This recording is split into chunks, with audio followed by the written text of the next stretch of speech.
Soy la versión mejorada, una malvada amalgama de las almas más profanas, la poesía más funesta y más directa concentrada, una realidad honesta que perora dentelladas. ¿Quieres buscarme errores? No pierdas el tiempo. Los exhibo en cada una de las obras que muestro.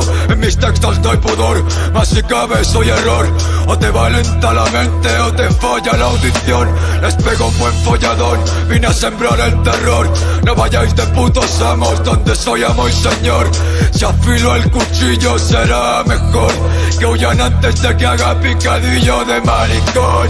Decir que con el solo uso del verbo los desmiembro constituye un eufemismo de mi abuso sobre el ritmo, una solemnidad a la que me resigno.